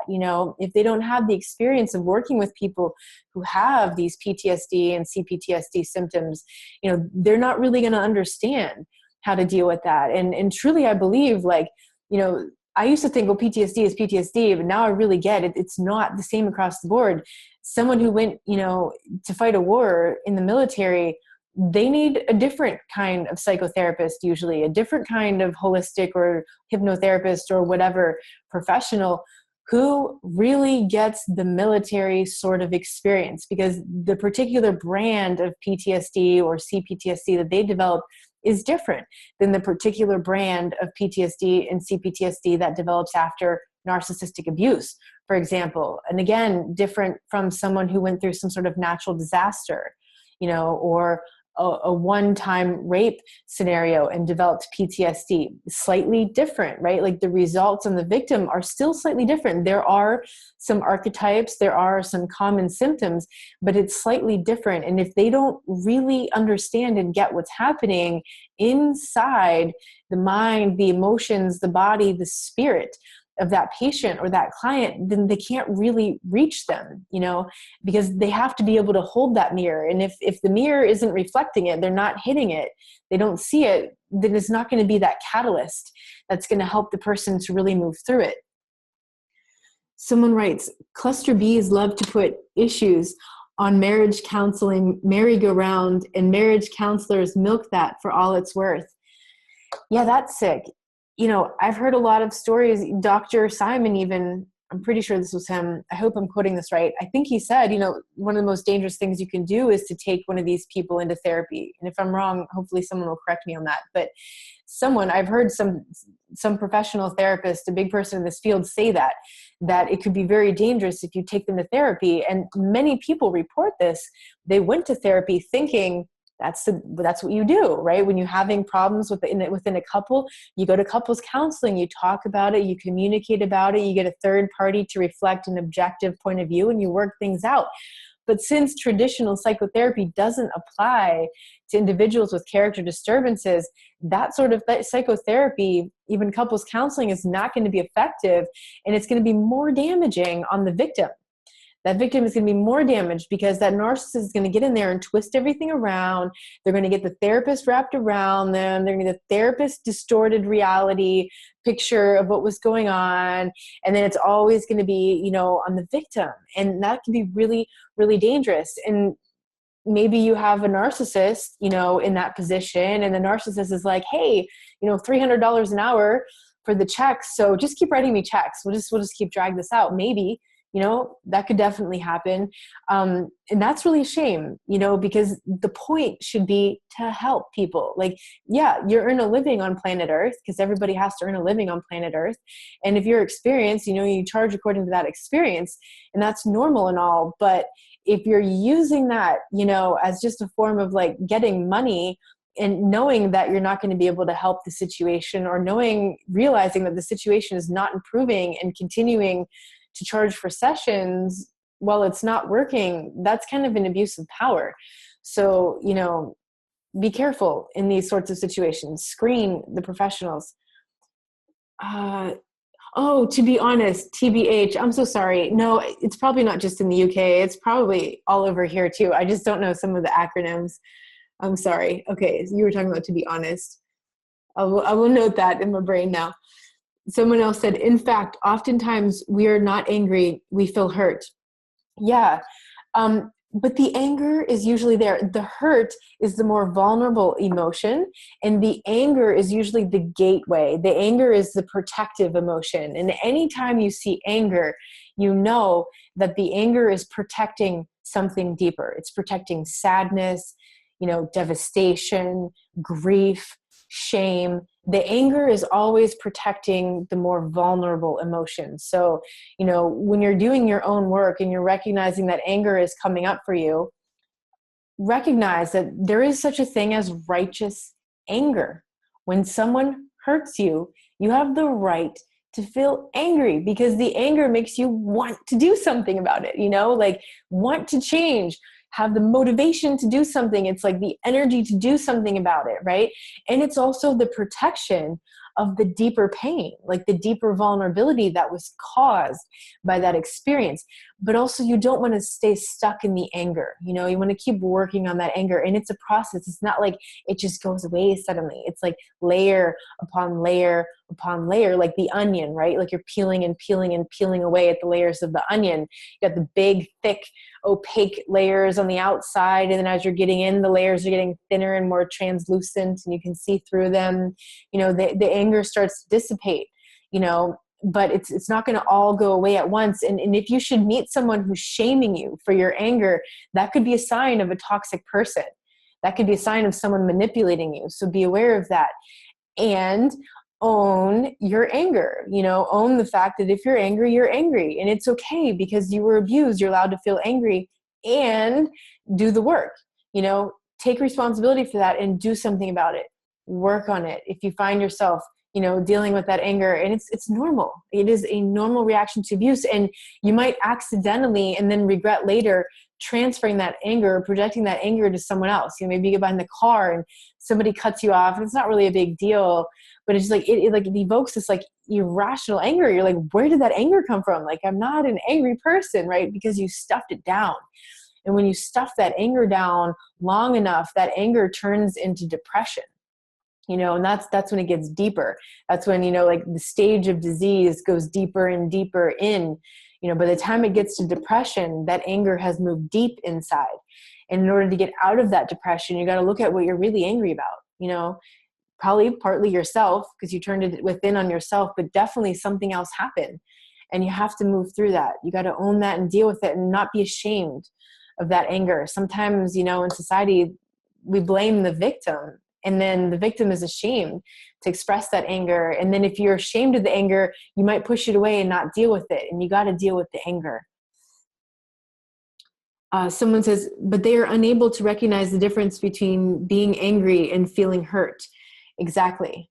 Because they just see the anger as an attack, because they use anger as an attack. If you've noticed that with the narcissist, they will even feign anger. They'll pretend to be angry just to attack you, just to put you on the self-defensive. So they use anger to manipulate, which is why when you're angry, they assume you're manipulating them. They assume you're trying to control them with their anger because they use their anger as a form of control. That's a toxic form of anger. It's not the righteous anger that takes place as a result of abuse and hurt. Someone else said that's so true to that other person. I pointed that out to him several times. Initially, the other person says, my discovery of narcissistic abuse was like a light bulb moment for me. My true healing started when I started to confront the narcissism in my prior abuse. Exactly. Because that's the thing, is if it's reminding you of the past, the earlier wounds, the original wounds, we got to deal with those, because those earlier wounds, the original wounds, are the ones that cause us to keep repeating that personal history. It's like the subconscious just magnetizes those people and those experiences in because we haven't resolved them. And that's the gift, is being awakened to that and recognizing that and then going and working on that. Someone says, giving in to anger will ruin you. My wife loved to beat on me, trying to get me to defend myself. I'd lock myself in the bedroom while she threw herself against the walls, doors, and floor. When she was good and bruised up, she would call 911. It was on the third visit from the LA County Sheriff that the officer took me aside and told me she was going to try to kill me. I would not have gotten a good outcome if I had reacted in anger to the bait. Wow. Yeah, that's intense. Luckily, that sheriff brought that to your attention. The LAPD is one of the most corrupt, notorious police departments. And you're really, really blessed. I think that person recognized, what was happening, especially because the abusive person was a woman. Even better.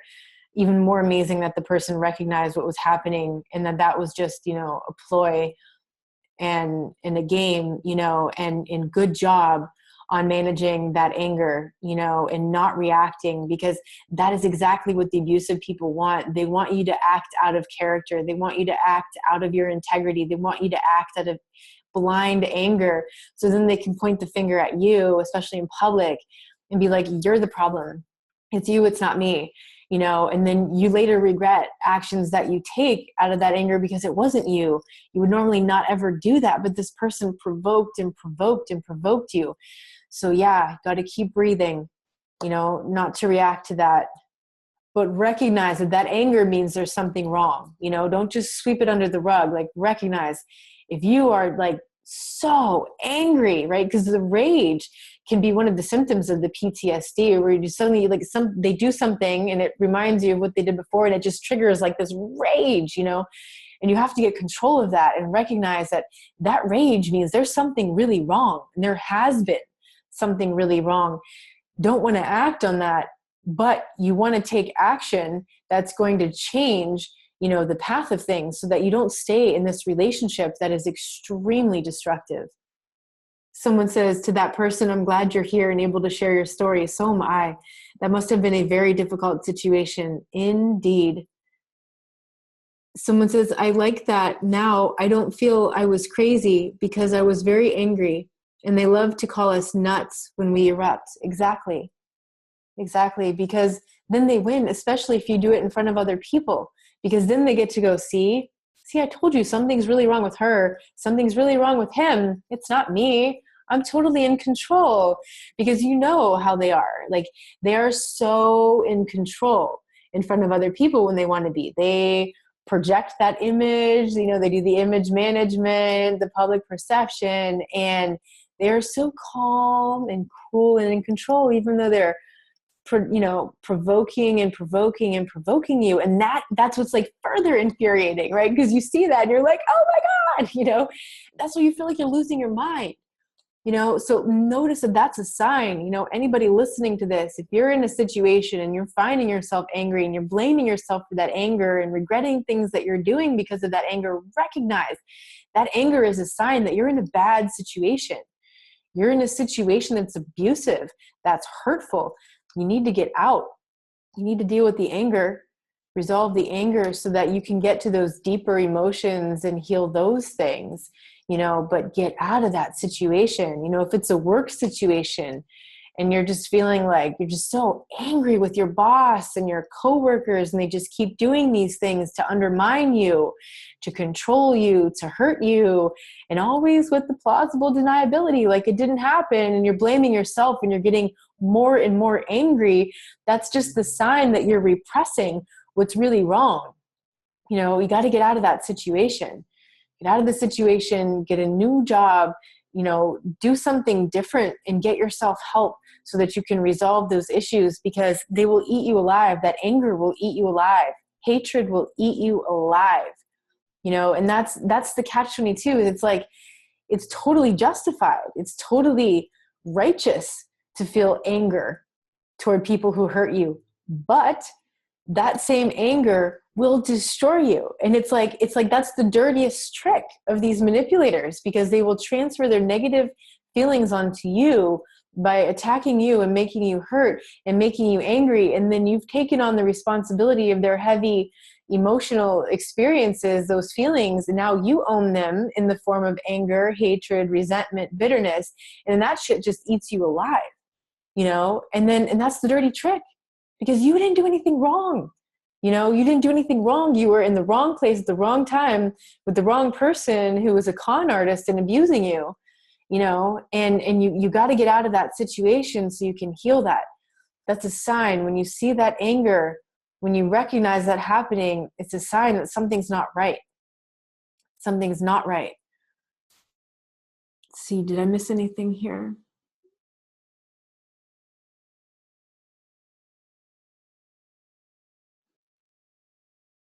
You're welcome. My dog is snoring. Okay, someone asked, any resources for codependents to connect Like in terms of a support group, is that what you're looking for? There are multiple, yeah, there are multiple support groups online. Like, I don't know if you do the Facebook. Um, I see a hand up. Did you want to speak? You're welcome to speak if you wanted to. But there are multiple support groups online, like narcissist support on Facebook. There's so many of them. Some of them are closed. Some of them you got to like ask to join. Some of them are more open. Usually they're closed. Some of them are even secret to protect, the people writing, on there, so that other people, like potentially abusers, can't stalk you and figure out what's going on. Psychopath Free has a forum. And those are pretty much all people that have been victims of, the cluster B personality disorder realm. You can look in your local area too. For example, someone, in Miami, I think, was asking about support groups, and I just did a quick Google search, narcissist abuse support groups in Miami.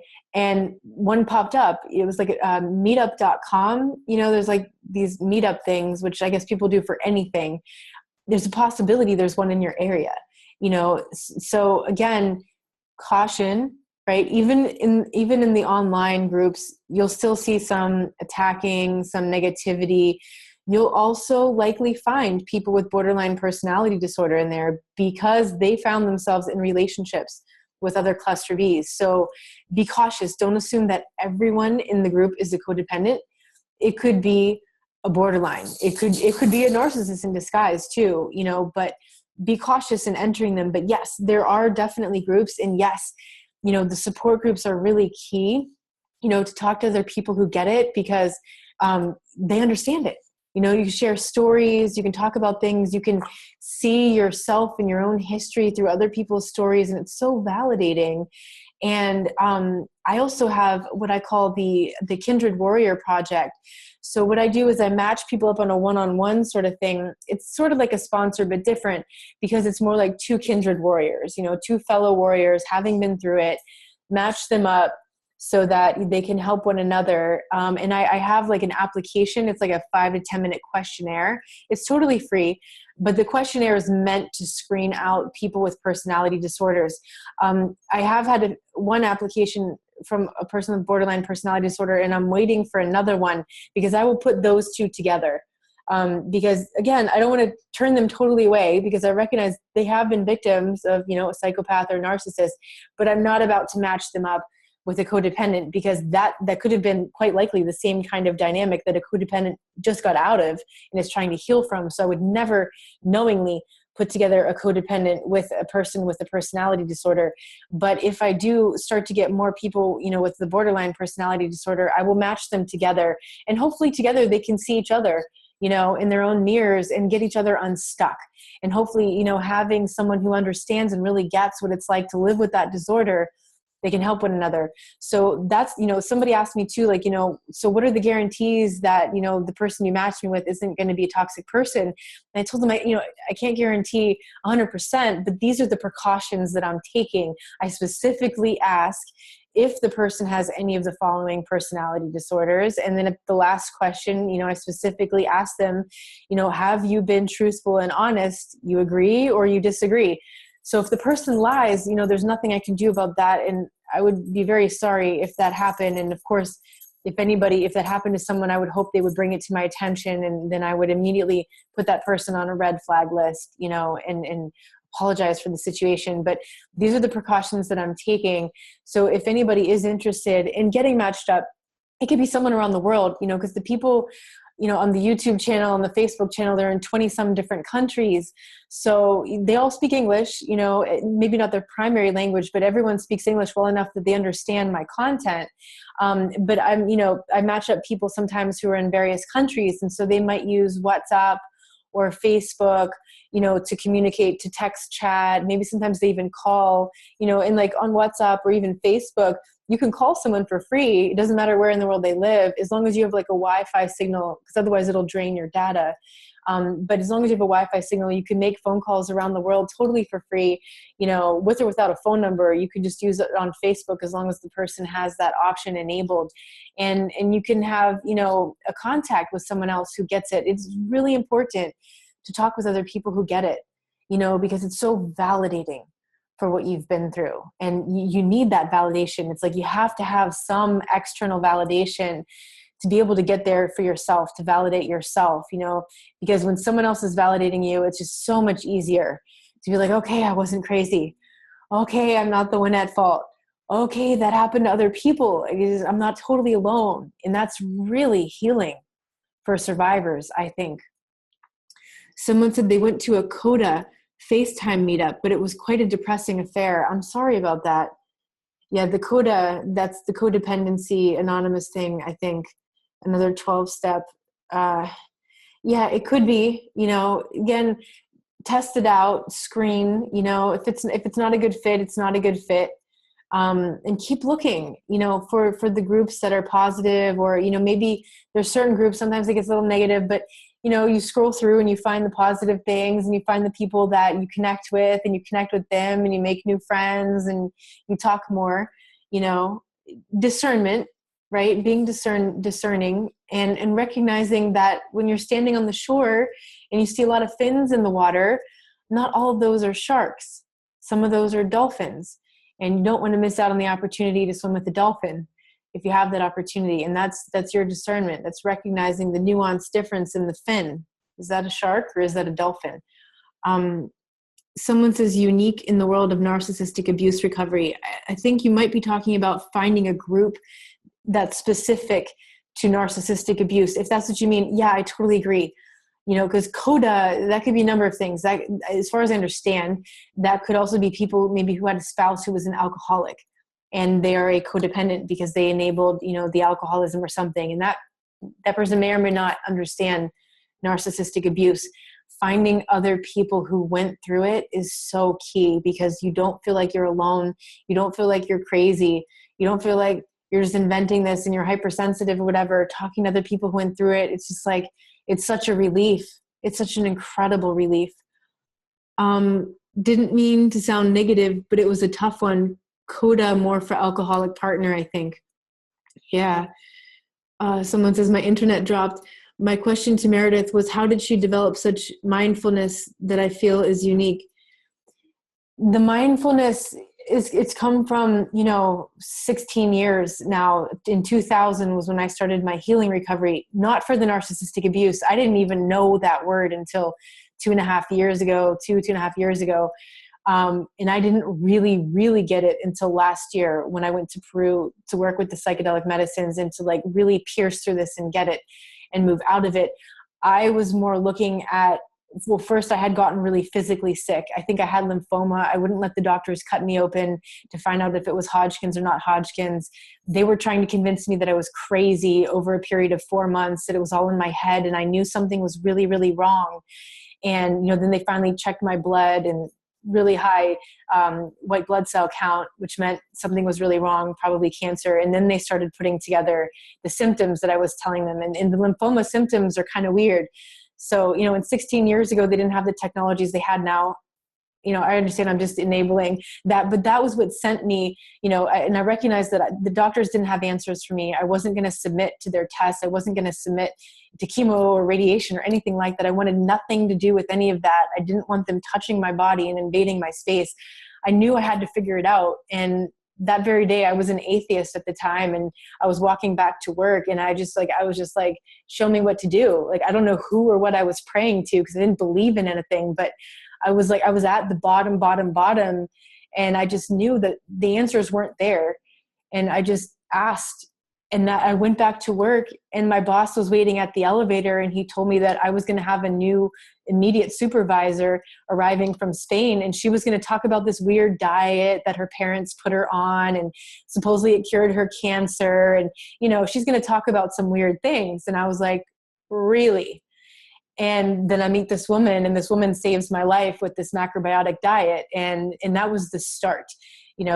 changing my diet, changing my mental state. That led me more into like, Asian medicine and meditation and yoga and qigong, and then getting acupuncture and hypnosis and theta healing. And it opened this whole world of holistic healing to me, and the journey started. And it was really, really, really rough for a long time, but it was that turning point that day when I met that woman who put me on that path of healing, who taught me something holistic, something that I could do, and it gave me this sense of control over my reality, that everything wasn't all chaos and out of control, that I could do something about it.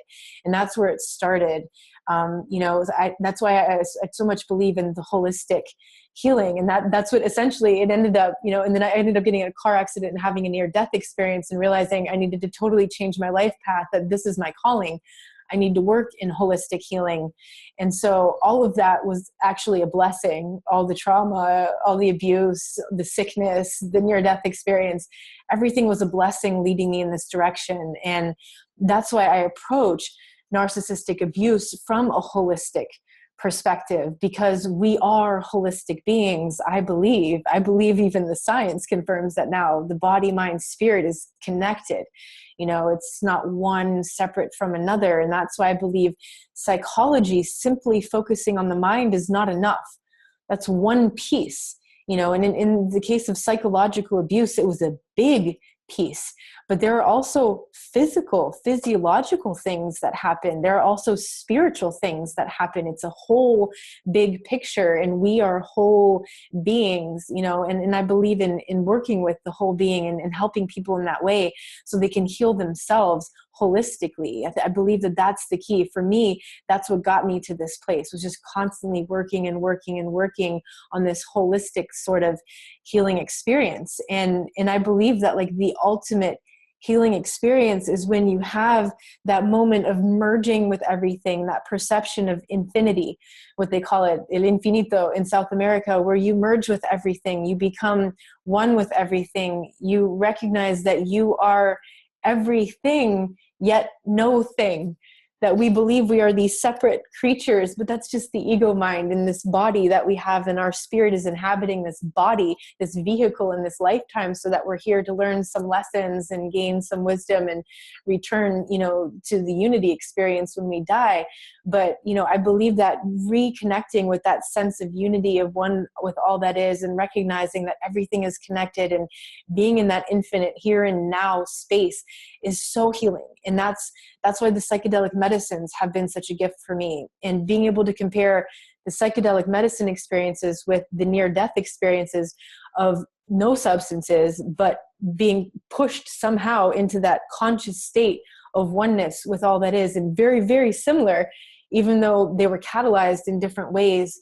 That's what drew me to shamanism. That's what drew me to South America. And that's why I teach that, though, I don't talk a lot about this stuff because I don't want to turn away a lot of people that might be like, oh, that's too woo woo. I want to save that stuff for more specific work that I do with people who are open to it. With the retreat that I want to do in Costa Rica next year, that will be a holistic retreat. We'll definitely get into these realms a lot more. I want it to be relatable, to people who have gone through this abuse, who may not necessarily be open to that sort of talk or that sort of experience. But sorry, that was a long explanation. Mindfulness, meditation, holistic healing, I believe this is all connected.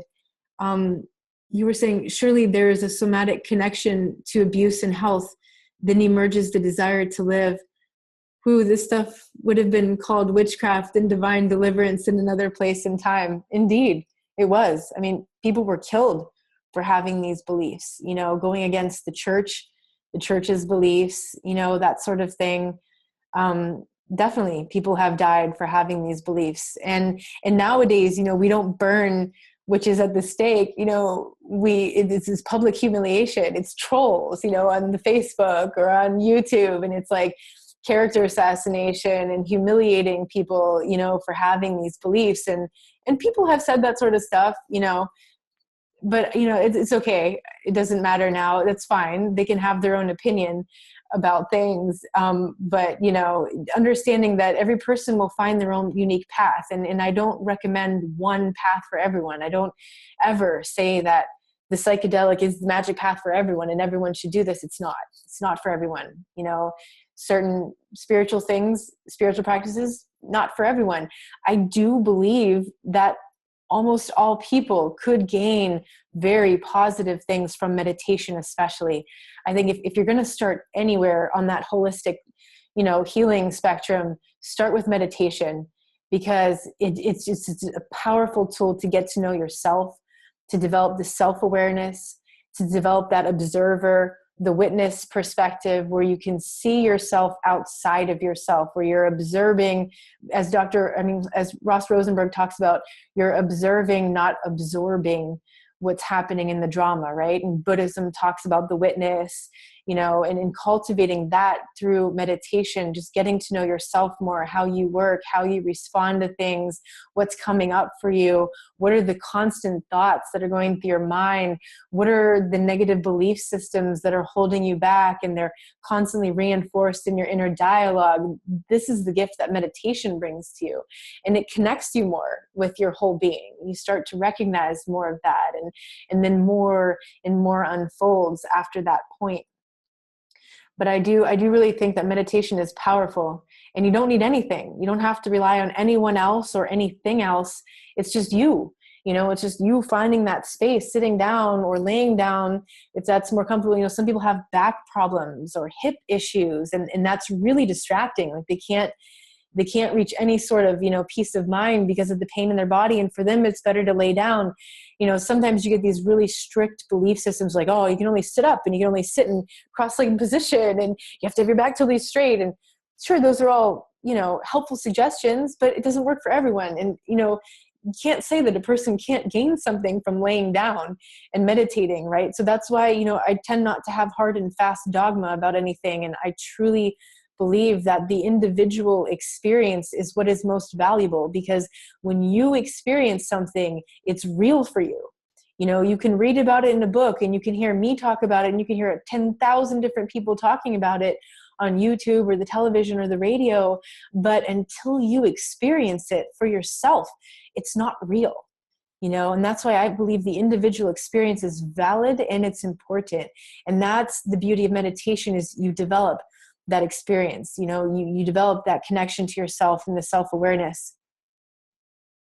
Meredith, thanks for sharing your time, experience, and knowledge, and to everyone else the same way. Sending big love to all from the UK. Big love back to you. Wow, it's been 2 hours.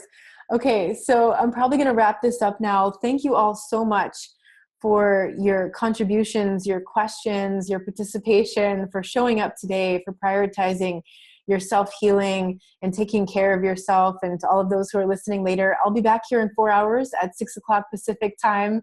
And I'm looking forward to answering more questions and seeing you all then. Thank you again. I'm sending you all a big hug. See you soon.